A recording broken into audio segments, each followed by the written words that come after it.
channel. Welcome to the second episode for the year. My name is mihlalixo and welcome back to the returning subscribers. And if you aren't a subscriber yet, please subscribe. Thank you so much. So basically today's topic, I will be discussing the inner child, specifically discovering your inner child, and then also healing your inner child. So I think before I even, delve into all of that, I really think that it's really important for me to explain what is your inner child. So you'll find that, so I think I will have to make a visualization basically for you guys. So you need to basically now, what you have to visualize is visualize a child that's 1, 2, 3 years old, a toddler basically, right? And this children at this age are very much innocent. They haven't been tainted by society. They don't go by society's rule. They act out of free will until obviously we are stop, don't do this, whatever the case is. But if you watch that child, if you were to not say stop and you watch how that child will act, you'll find that that child will be acting out of complete free will.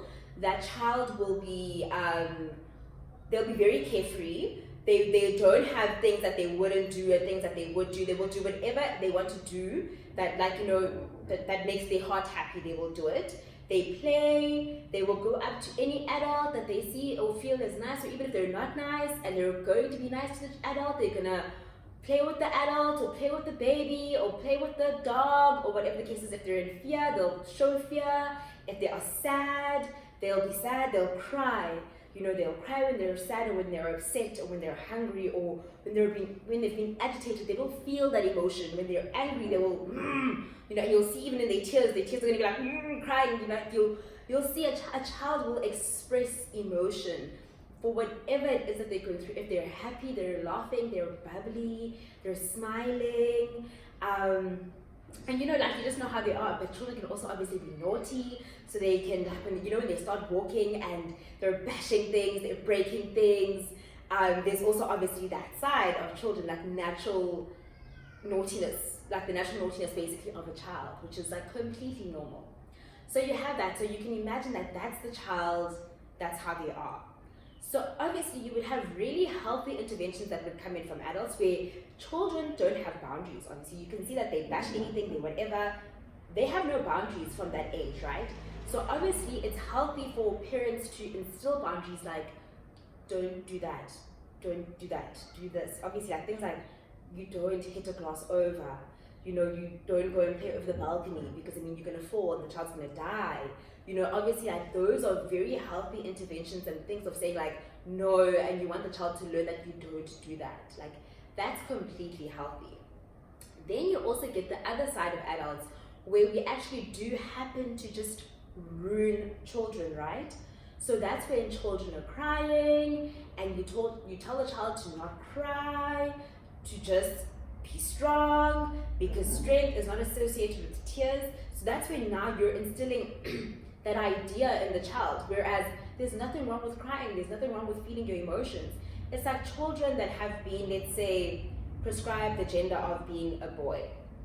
And then now they're being told, well, a boy doesn't cry, don't cry. So now the child is growing up saying, well, okay, because, I am a boy, I'm not allowed to cry, and that's insane, because crying is not gendered. Anyone can cry, but they're being told that they can't cry. And also you'll find that, for example, if you have toddlers here, 3, 2, and you have abantwana, and you put toys that would be associated as girl toys and toys that would be associated as boy toys, so your cars, your guns, and then you put your kitchen stuff and your Barbie dolls. Children will play with anyone. At that age, they don't see gender, they don't see male, female, they don't, nothing is gendered for them. They will play with whatever they want to play with. Until an adult is to the boy child that, oh, you're not allowed to play with that toy because you're not a girl, and then they're so now children are gonna have that thing about, okay, I don't want to be called a girl, or I don't want to be called a boy. Now children are not playing with these toys, but they otherwise would have played and there would have been nothing wrong with them.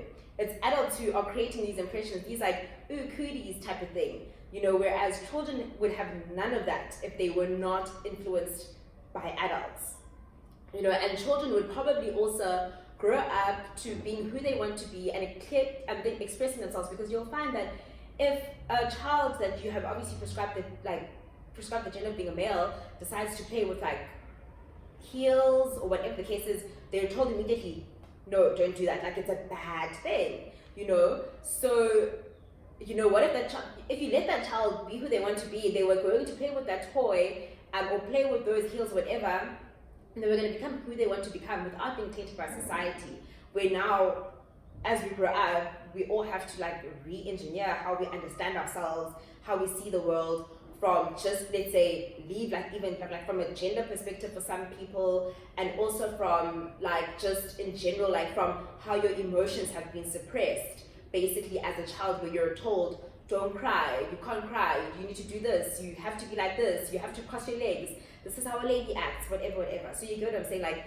we all are told, so many things, but you can't do this, you can't do that. Like we prescribe all these things, but most of all, where I think I will be going with is like just your emotions, where things will happen and then you'll experience trauma, and it's like you're a child. Your parents are getting divorced, it's a child. Like the child won't see anything. Your parents are fighting, they aren't aware, what that's instilling in you. That's instilling fear. Your parents are fighting, your father is hitting your mother is hitting your father. Like there's fighting, there's swearing in the house, there's just this hostility. Children can sense that vibe, but and those are traumas that children will go through, and parents will just be fixated on themselves and they will completely ignore the children.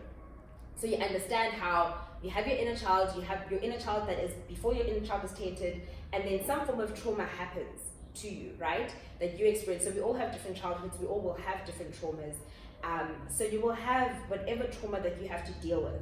So at the point of contact as a child with your trauma, so your trauma could be anything from, let's say, from being very young as a toddler up until you're 12 years old, 13 years old, or even in high school. Trauma can take place at any time, right? So now your character is just who you are is affected by that thing, it genuinely affects you. So what will happen usually most of the time is at the point of contact with trauma, we will obviously try and cope with the best way that we can cope. And most of the time we will start wearing masks, right? So each person will wear a mask. And the mask you wear, you'll find is that the mask you will wear will be very closely related to just who you are as a person. So people will never actually be able to see that you're wearing a mask until you actually do the inner work of discovering, okay, my inner child was tainted and hurt and damaged at this point, where I had this point of contact with trauma, and then X, Y, and Z happened, and then I became this person, right? And this is the examples that I'm about to give you now are not to say that, for example, if you're an overachiever, it's trauma, and you actually weren't going to be an overachiever if you didn't experience trauma. But sometimes you can be an overachiever, and it could be centered from your trauma, right? So you're an overachiever, you're doing everything, you're great at everything, you're just constantly achieving, top marks, top this, top that. I'm sorry guys about this book if it's gonna annoy you guys. This is just in case I do need notes to just remind myself where I'm at, but hopefully I might not need them, we'll see.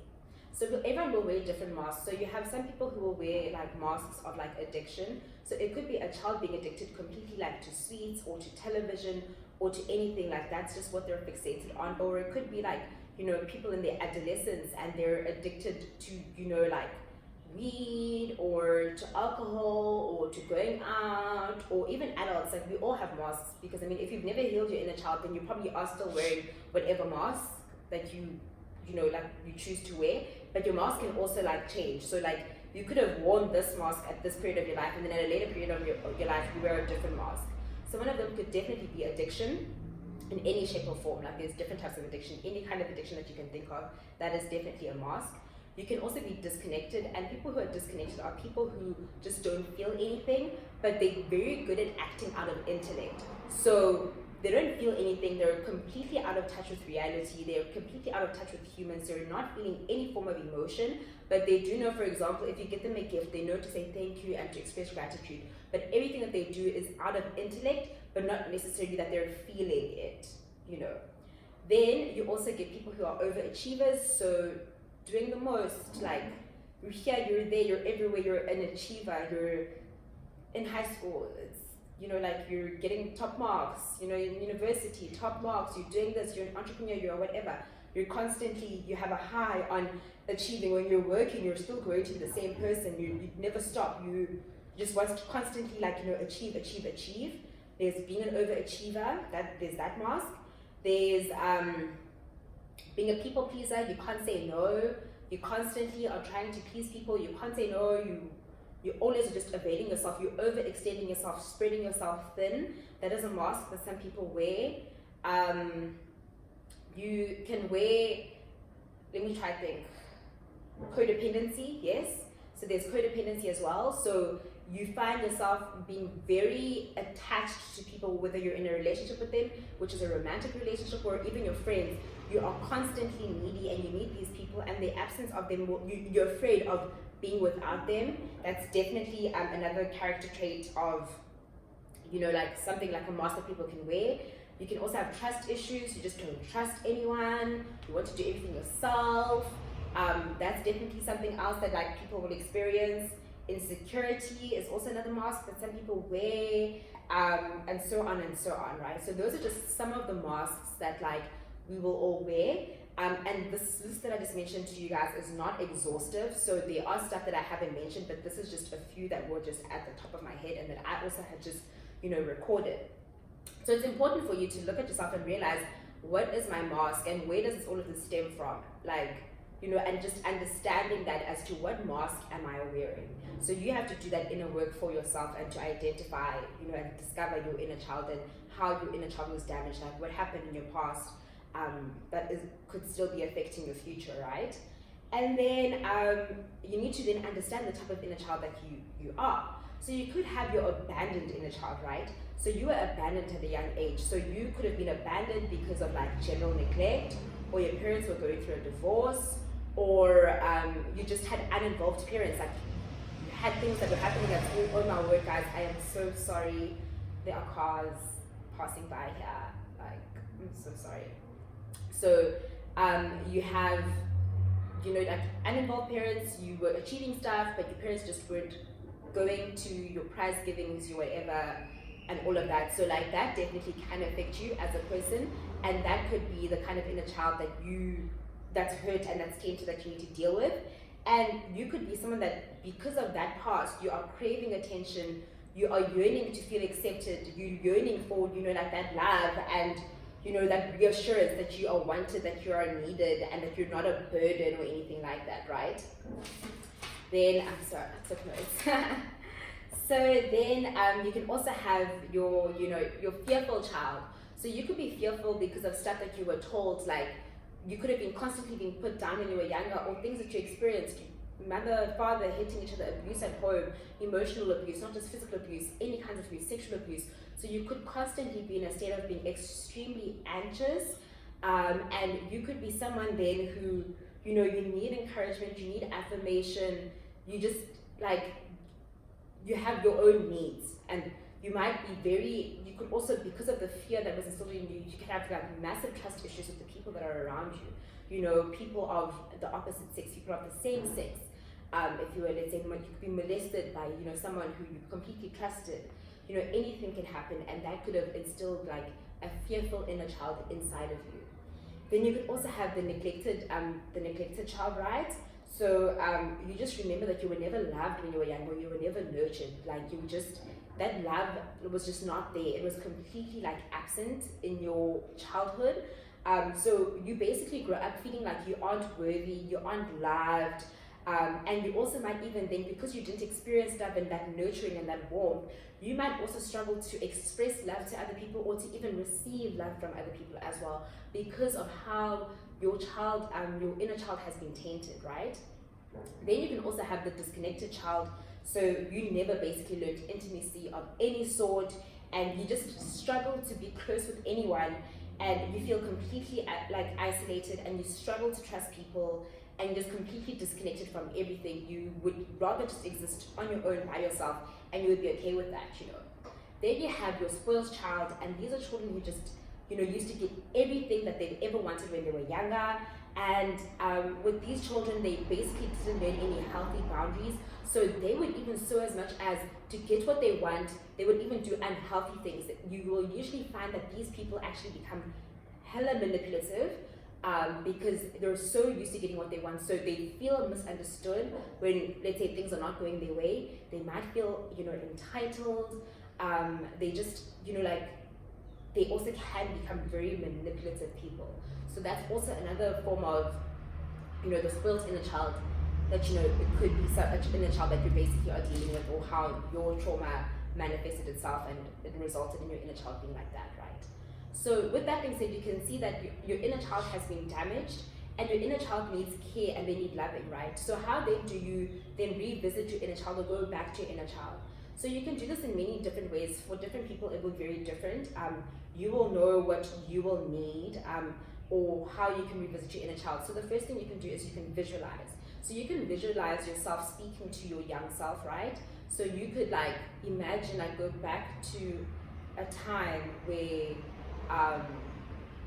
you basically were a child and it could have been as just you speaking to your younger self, or at an event that took place, and you can speak to your inner child, you can reassure your inner child, you can hear your inner child, what do you need, interact. And you can just do this purely by just closing your eyes and just remembering a time in your childhood and speaking to your inner child, whatever you would want to say to your inner child now. Another way of also then just bringing and healing and coming to contact with your inner child is by writing a letter to your inner child. So you write a letter to your inner child, you write maybe about something that happened to your inner child, so to you when you were younger, and you write to that, how that affected that inner child, how they're doing now, and how you're gonna do better for them, do better by them to your inner child. So you basically are reviving your inner child. You're like, okay, this is how you were hurt.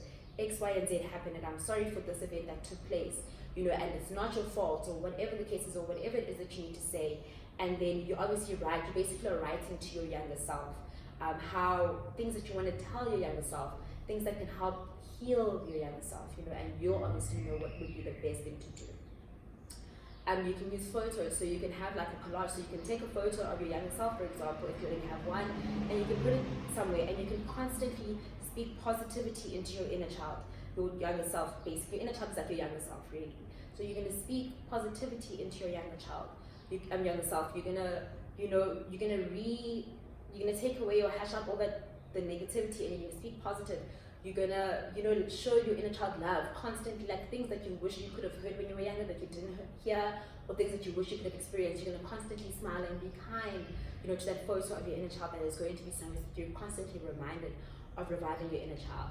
Another way could also be by affirmations, so affirming your inner child. So usually you'll find that when we were younger, when we go through stuff, you might start speaking very negatively over your life, right?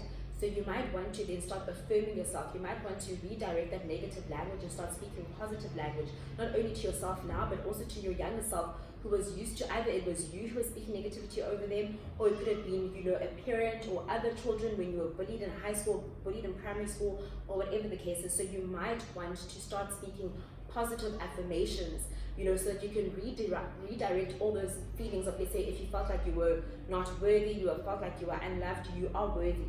You need to tell yourself that, and sometimes it means you have to write it 10 times on a piece of paper and say it to yourself in front of the mirror. Then do that, just do that, but show yourself love and say those affirmations, and don't speak negativity over yourself, because umlomo uyadala, which is, I don't know how to translate that, but words, nah guys, I'm sorry, English bundles depleted. And then also another way would also be to, having doing participating in childlike activities. So going back, if you feel like running around and playing tag with your friends, then do that, or with your husband or with your family, do that. If you want to go to a children's playground and play there, and go on the jungle gyms or whatever the case is, then do that. If you want to color in or paint, whatever the case is, then do that. Or go to places like Bounds and do childlike activities. You might even want to do these activities with children, maybe, if it's going to make you feel completely awkward, like going to an arcade, enjoying, having an ice cream, you know, taking a walk in the park, like playing games that you used to enjoy when you were younger. Maybe there's a particular toy that you loved to play with when you were younger.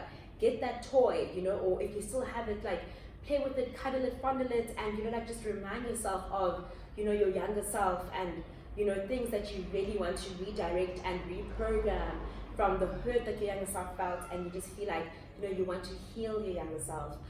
So you do all those childlike activities, play with children, you know, whatever the case is. And another form of, you know, like healing could also be maybe something happened in your past house, you know, and that's where your trauma, you know, stems from, the past, the time that you were lost in.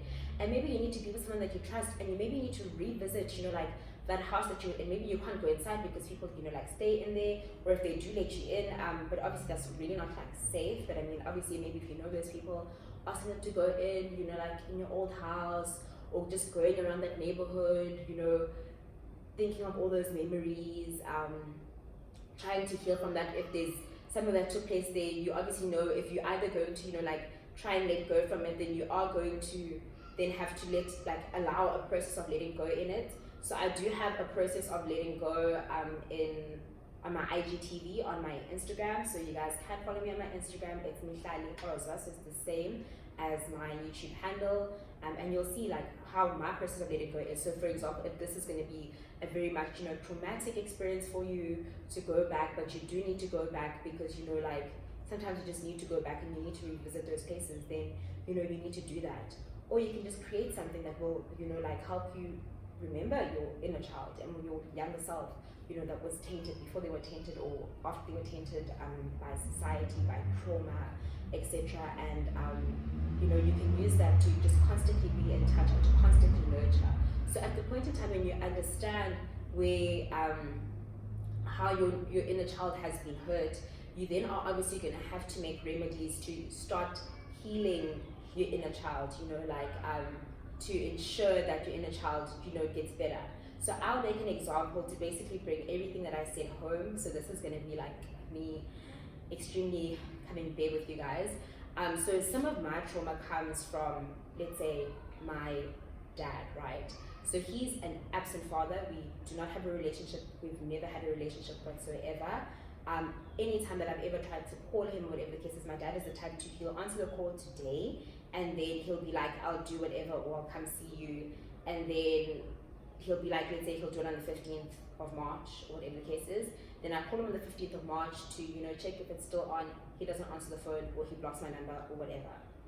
And then it's that cycle again. I have to wait for like a month, or call him on a different number, start the same process again. So like for the longest of time, it was that back and forth until I was like, you know what, I'm done. Like I really am not gonna deal with this. Like, because it also got to a stage where I was like, you know what, like I don't need you for anything financial. So if finances are the issue here, like it's fine. I'm doing perfectly fine without you. I don't want your money, but I do want to at least have a relationship with my father. Like come and see me, like, you know, when I'm home.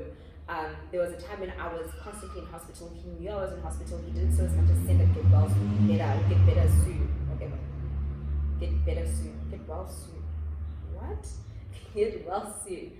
Like he couldn't say stuff like that. So I was just like, you know, like I'm sick, you know, like, and you can't so as much as, you know, be like, you know, get well soon. You can't check on me. How am I doing? Like you've never ever called me. My dad probably only called me once. And he bumped into me. Well, he didn't bump into me, so he saw me. He was in the car with his friends, and I was in Vincent. So he saw me walking past, and I guess they probably called me. So I would have probably assumed that I was being catcalled, so I didn't respond. So I carried on walking. The first time in my life, I was probably matric, I got a call, and it was from him. And so I answered, and I was like, "What's up?" And then he was basically like, "He's at the Total Garage. You know, can I please come there? His friends don't believe that he's my child, that I'm his child, blah, blah, blah, blah." Like that was the first and last time my dad ever called me. Like ever. In my 21 years, going on 22 years of existence, that was the only time my dad has ever called me. So obviously like, so basically you can see that like that, you could say that there's a part of me in terms of like the trauma that I experienced where neglect is one of them, or feeling unwanted and unloved, because it's like this person just like, wow, like I can fool, you know, type of thing. Like they just don't give, you know, like two cents about me and my existence. So, and it would also be like very toxic because when I would achieve stuff, so I was an overachiever. So I would achieve stuff when I was in high school, and even now still while I'm in university. Then all of a sudden he's claiming me. I remember I was in the newspaper, I went overseas for debating and public speaking. He posted that, that article. He did not contribute so as much as R5 towards my trip, and things like that. So things like that obviously there's like a lot of resentment and there's a lot of anger from my part, and there's also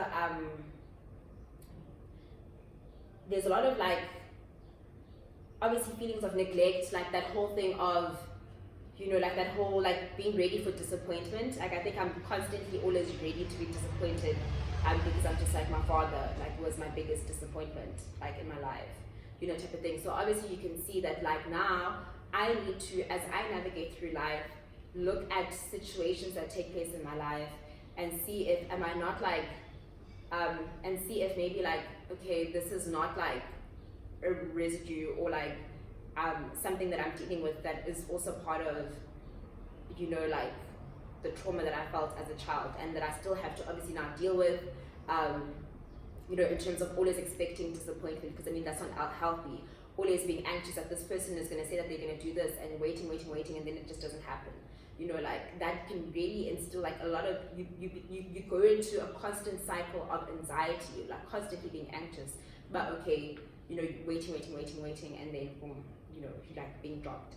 So yeah, like I think so you can see that like that's something that I obviously still have to work through. So you write letters, it's a constant thing. I don't think you'll write your first letter and you'll get over it. I still get upset, like I still get angry, because this is someone I see, in East London, and they're being a father to their other children, and I'm just like, you're not, being a father to me. So obviously that's gonna like be, like hurtful, it's gonna be hurtful type of thing. So yeah, so you're gonna have to constantly do this stuff over and over again. You're not gonna do it once and you're gonna get over it. Like I think I've made a lot of progress from it, because I mean now I don't call him, don't need anything from him. I bump into his friends all the time. They're friends with my mom as well, and I'm just like, I don't speak to my dad. They're like, they're with him, and I'm like, well, it is what it is. Like it is what it is. Like I'm not gonna go up to him because I'm not like, he's just done a lot of harm in my life than good. And like I'm good with that. Like I'm not like aching or yearning for his love or anything anymore. So yeah, so I mean you do eventually make progress, and it doesn't like upset you as much, but there are times where you get triggered and you're just like, I wanna unblock him and but I'm just like, you know what, it's not worth it. Like I've got a bright future ahead of me, I'm going far, and you constantly are gonna need to like reassure yourself, but like you've been doing fine without them, and you'll continue to do fine without them.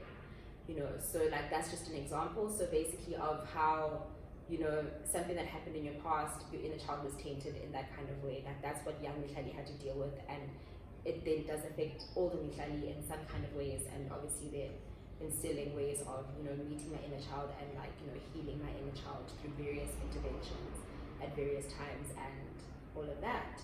So basically that is today's video on healing your inner child and discovering your inner child.